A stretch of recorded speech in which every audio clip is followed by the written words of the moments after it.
Ang bida na patuloy lumalakas dahil sa makina Kabanata 75 hanggang 80 nagpapatuloy. Nagbabala si System na may parating na napakalakas na enerhiya, biglang tinamaan ng Lesser ang piniling aswang, at may naglalakad papalapit dito. Nakilala naman ito ni Liu Ping, si Scarlet Queen na may kapangyarihan manipulahin ang dugo. Lalo pang lumakas si Auntie Lee. Napakalaki daw at nanghihigop ng lakas. Itinaas nito ang kamay, sabay humaba ang mga daliri, tinusok niya ang mata ng piniling aswang, at hinigop niya ang dugo nito. Habang pinapanood ng dalawa, nasasarapan dito si Auntie Lee. Hirap na hirap daw si Liu Ping matalo ang piniling aswang tapos isang atake lang ito ni Auntie Lee. Nagsabi si Kelly na tumakbo na sila, sumagot siya na wala daw pag-asang makatakas sila dito. At napansin sila ni Scarlet Queen, sabay pinahaba ang dugo. At tinali ng ating bida. Nag-alala naman si Kelly, nilapitan niya ito sa kanya. Kinikilatis niya si Liu Ping, tutusukan sa mata, katapusan na daw niya. Inamoy nito kung anong pabango ng ating bida. Tinanong ni Liu Ping si System anong nangyayari. Lalapit naman si Kelly para iligtas siya. Inatake ito ni Auntie Lee. Nag-iisip na ang ating bida kung anong magagawa niya. Sa napakalakas na nilalang para mailigtas si Kelly, minyukbang niya ito, sabay natigil ang pag-atake, may laway pa ito. Napahawak na lang sa labi si Scarlet Queen, sinugatan niya ang mukha ng ating bida, pagkatapos ay dinilaan ito sa kanila. Wyan, napatanong sa sarili kung anong ginawa nito sa kanya, sabay tiningnan si Kelly, at pinagselos niya ito. Nagselos naman sa kanya si Kelly, sa kanya iniwan si Liu Ping sa ere nag-iisa, hindi daw kaya ng ating bida na magkahiwalay pa sila.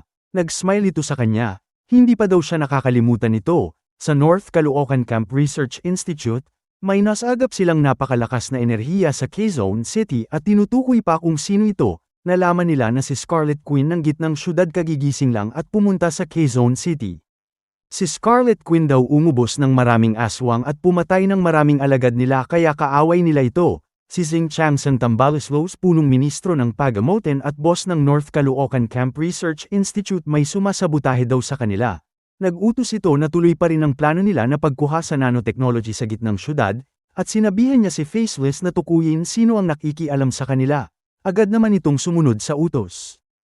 Hindi na daw nila kailangan mag-alala patungkol sa budget dito, biglang nagdabog sa galit si Kelly, na ilipat na daw ito sa gitnang syudad ng Metro Manila. 3 araw na nakalipas, sa loob ng K3 Research Institute nag-uusap ang dalawa, tungkol sa nanotechnology gamit ang laboratory subway. Automatic madadala daw sa ibang branch kapag nagka-problema. Natanggap ng ating bida ang 1,000 cash puntos pero bad trip siya dahil hindi niya nakumpleto ang misyon sa nanotechnology. Sabay napansin ni Kelly ang isang virus na fusion, at tiningnan nila ito. Dumating naman ang dalawa, ito daw ang dahilan kaya nagsanib-sanib mga aswang, nagkumustahan sila, at pinag-usapan ang tungkol sa virus. Pinag-aralan ito ni Doktora at hindi niya daw akalain na may underground laboratory sa Quezon City. Proyekto daw ito ng Fox family, at nakilala niya si Kelly na may-ari ng lugar. Hindi daw niya alam na may ganitong ginagawa sa kumpanya niya. May traidor daw sa pamilya nila nakipagsabuatan kay Zing Changson Tambaloslos. Malaki daw ang kumpanya niya kaya di niya malalaman kung sino mga nangungurakot dito. Nakapagtrabaho daw siya sa Research Institute kung saan nag-invest kumpanya ni Kelly at nakita nito sino nakikipagsabuatan kay Zing Changson Tambaloslos para manggupit. Sinabi ni Lee Sin na hindi nito nababantayan maayos ang mga tauhan nito, pero ang fusion virus daw ay pwede nilang magamit. Pwede rin ito sa kapatid ng ating bida para mapabagal nito ang pagiging halimaw na aswang. Magaling daw naisip ni Doktora kaya niyaya niya itong sumali sa bahay ni Lolo. Huwag daw itong magmadali at narinig niya daw na malaki ang bahay ni Lolo na may libreng bakuna. Sa kabilang banda naman ng Quezon City, ang puwersa ng pamahalaan kasalukuyan, nakikipagbakbakan sa mga aswang. Malapit nang makadikit ang mga aswang, huwag daw silang bibitaw, laban lang hanggang sa huli. Nakagat yung isang kasama nila, kakaiba daw ang mga aswang sa Quezon City, sabay pinakain niya ng putok sa mukha. Kumuha ng granada sabay hinagis sa mga aswang, sumabog ang mga aswang, nagulat sila na may kakaibang aswang na lumabas, napakakunat daw nito, hindi tinatablan ng machine gun at granada, binangga nito yung harang nila. Nakakatakot, saad ni squad leader ang bato-bato na aswang. Sabay tumilapon nito at napasok na sila. Gusto nitong tumakbo pero wala na siyang lakas ng loob. Susuntukin na siya ng bato-bato na aswang, si Liu Ping pa rin ang nasa isip nito.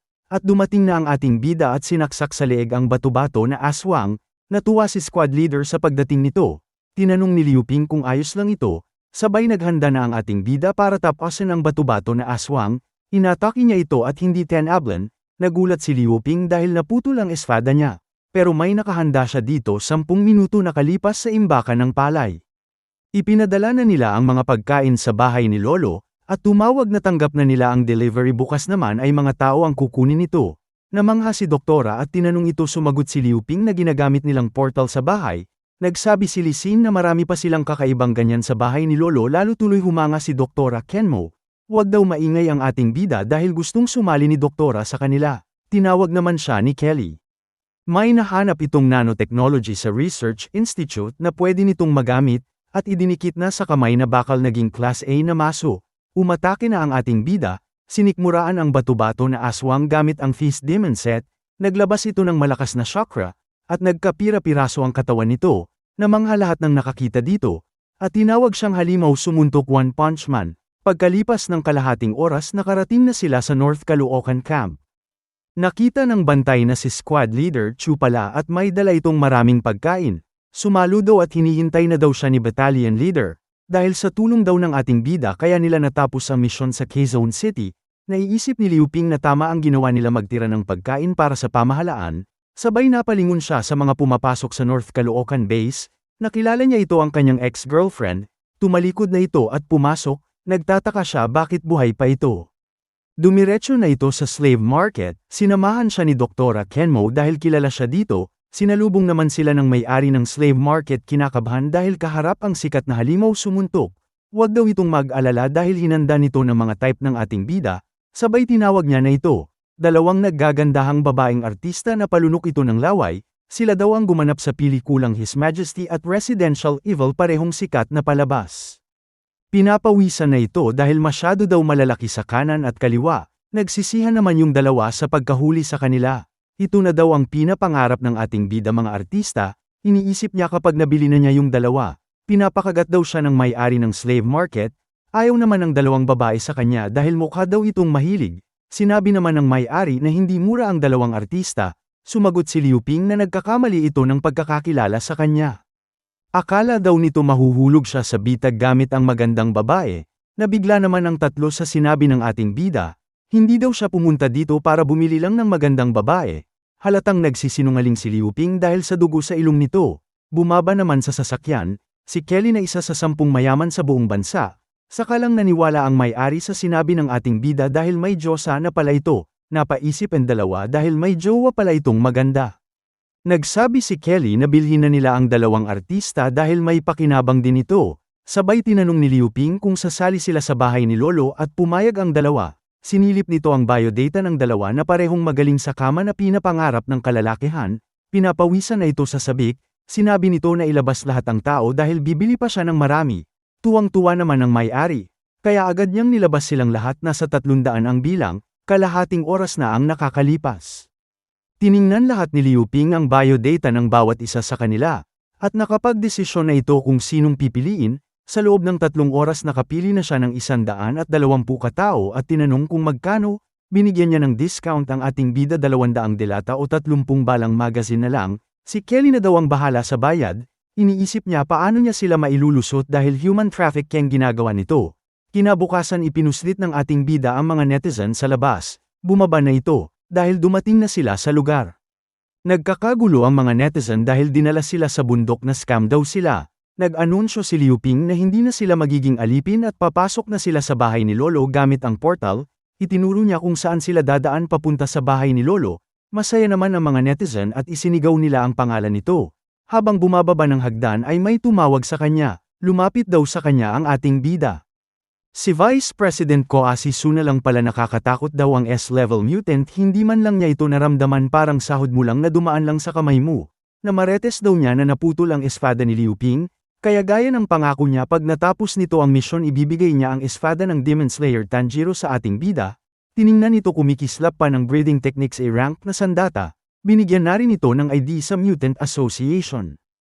Pag natapos daw lahat ng ginagawa nito ay bumisita daw siya sa presidente nila. Nagpasalamat naman ito sa regalo sa kanya, sabay itinaas ang kamay. Papasok na daw sila sa portal papunta sa loob ng bahay ni Lolo. Nag-aantay mga kasama nila, at dumating na si Liu Ping at ang grupo nito. Tuwang-tuwa sila dahil nakabalik na ang ating bida, sabay pinakain agad ito ni Sexy Terry Sara ng suso, kasunod naman sa kanila ang mga netizens na gulat at namangha, sa maligayang pagdating sa bahay ni Lolo. Umabot na sa 100 ang tao sa bahay ni Lolo kaya mag-level 3 na ito at nabuksan din ang gun factory. Agad naman itong pinagawa gumastos ng 160 cash puntos, napawaw sila sa robot na lumabas sa pader. Pati ang dalawang artista ay humanga, nakahanda na rin ang pagkain tulugan at hot bath nila. Bukas pa matatapos ang gun factory kaya magpapahinga muna sila at bukas na mag-meeting. Kalagitnaan na ng gabi sa tulugan ni Liu Ping, mapayapa itong natutulog, may dumalaw sa kanya.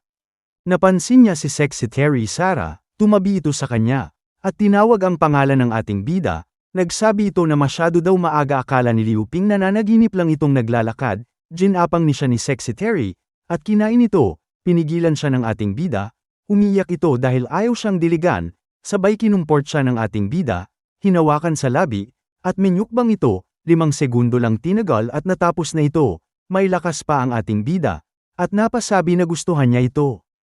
Sabay tumawa may naninilip pala sa kanya. Pumunta siya sa paliguan para magpalamig pagkatapos bumembang, may umatake sa kanya mula sa likod. Hinawakan niya ito silisin lang pala, pinahigi niya ito semento, at tinanong bakit siya inatake nito. Walang hiya daw ang ating bida, sabay sampal na pigilan ng ating bida, na ang bababae daw ito, hindi na makapagpaliwanag si Liu Ping dahil huling-huli na siya sa akto kanina. Niloko niya daw si Lisin sabay sinobsob ito sa cocomelon niya. Naiisip ni Liu Ping na nagseselos ito, mahihirapan daw siya kapag pinapili sa tatlo. Inaamoy ang cocomelon, sabay tinanong niya bakit ito galit sa kanya. Dahil sa hindi ito nadiligan, itinanggi ito ni Lisin, hindi daw naniniwala dito ang ating bida. At dito nagtatapos ang Kabanata 75 hanggang 80. Maraming salamat po sa panunood niyo, mag-subscribe para laging updated sa buhay ni Liu Ping.